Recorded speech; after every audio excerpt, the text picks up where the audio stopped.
Hello everybody and welcome back to my true crime channel. I hope you're all doing okay and having a good day. About a week ago, DonWells' family YouTube channel released a weird statement which addressed Don's extremely strange behaviour and weird antics on YouTube. The statement was explaining why Don and Candace had recently spoken to the media, but it was also mentioning Don's bad behaviour and why people might judge them because of it. It really does seem a waste of time, Don explaining his late night antics on YouTube, saying people have judged him because of it. Obviously they're going to judge him because he can't stay off YouTube, and not only does he keep going back on YouTube doing his silly late night things, now part of his late night regime is going out, drinking and driving. Wow. So I'm going to read the statement for you now, guys. You can make of it what you will, but to me it's pure bullshit. So the statement from Don and apparently Candace went as follows. We like to thank Erica Lunsford and Jacob Cameraman and WVLT for coming to the house. We've been asked about the video and Sheriff Lawson's statements. We fully support Sheriff Lawson and his office as Sheriff of Hawkins County. We understand he has to be very careful about his statements, and we are glad that he keeps the investigation private. The only pieces we have of Summer's disappearance is the dog trail scent and the neighbour's family hearing some kind of scream. We don't know if that was Summer. We don't know if the dog trail is truly part of her disappearance. We do know that Summer never would have gone down that trail on her own.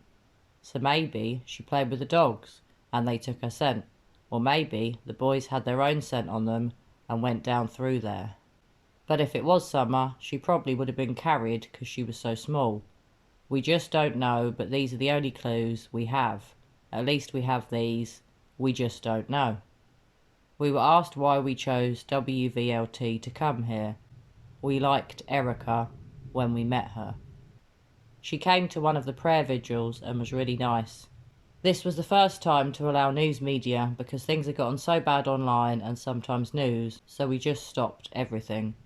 This was kind of a test. It went really well with Erica. We thank her for coming and helping us to get Summer's name out to the public.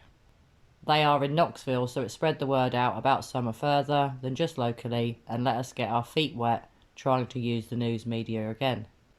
Once more, we appreciate Sheriff Lawson being very careful about his words on the questions he was asked. Just like him, we wish drugs and Amber Alerts and runaways and all that didn't exist. There is no way to express the pain of a little girl disappearing, though.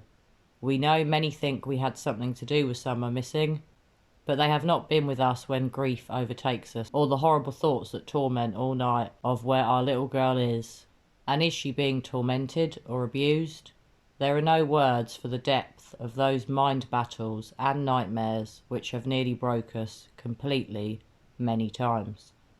Unfortunately, it was during these weak, horrible times that I would get online and say crazy things, but the agony was more than I or Candace could bear. I tried to protect her, but I also was fighting to keep her from breaking beyond repair. No one knows us really. They mostly just have my crazy talk late at night and judge from that. Grief and fear are horrible to both have. So that is where we were when we contacted Erica to test the news media again. We just want to get Summer's name out there. It doesn't matter what people say about me, and Candace is the same. Sure, it hurts bad, but we are willing to let all that happen if it just gets Summer's pictures and name out there, and maybe someone will see her. We just want her home. This has been a huge wake-up call for us and hopefully all parents. Just know that human nature is always to think the worst. I am guilty of that too. But whether you are the thousands that encourage us, or the few that tear us apart, or don't like us, or totally misunderstand us by my crazy late night stuff, know that we thank you for keeping Summer's name out there and trying to help us find her. We love our Summer and family with all our hearts. This isn't just me, this is me and Candace. Pain makes love grow deeper than words can say. I love Candace and I don't care to tell the world that. Please don't talk bad about her at this time.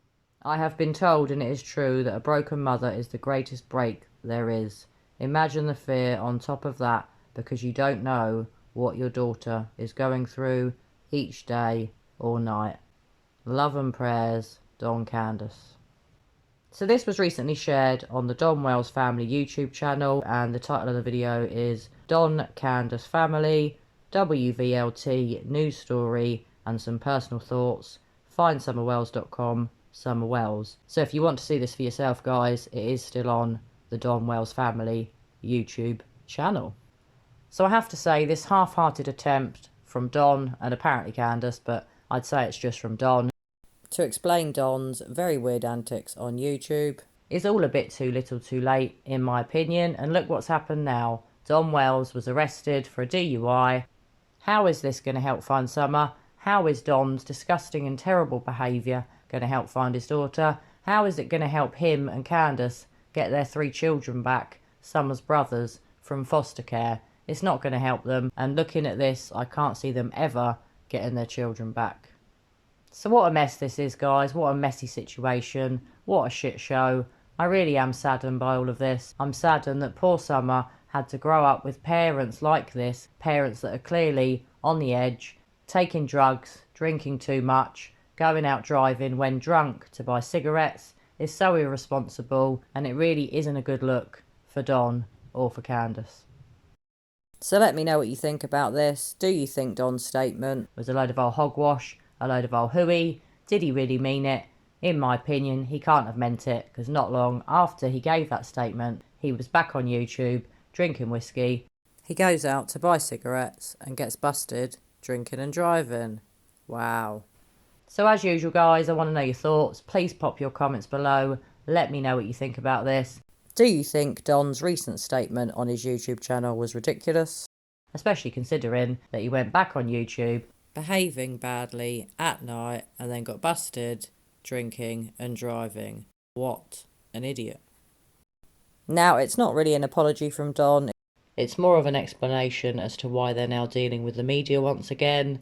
But I do think Don was trying to apologise for his late night antics on YouTube, which really, if he was trying to apologise, was a complete waste of time. Quite a few things from that statement I found to be odd and were red flags to me. Obviously, I cannot be sure whether Don actually wrote the statement himself, but the fact that Don and Candace want to test the media I find to be very bizarre. If you have a missing child, you would have thought the media being involved in reporting your daughter's disappearance would be very important, but obviously not to Don and Candace. They're more worried about the finger being pointed at them than getting the story of their missing 5-year-old daughter Summer out there. It would be really interesting to know whether Don and Candace wrote that statement or whether someone wrote it for them. So I look forward to reading your thoughts and views on this. So as I said, guys, please share your thoughts with me. I do enjoy reading your comments about this, and I do enjoy discussing this case with you. Well, guys, I hope you're all well. I hope you're having a great day, and as always, I'm going to be back with you all very soon for another true crime video. Bye for now.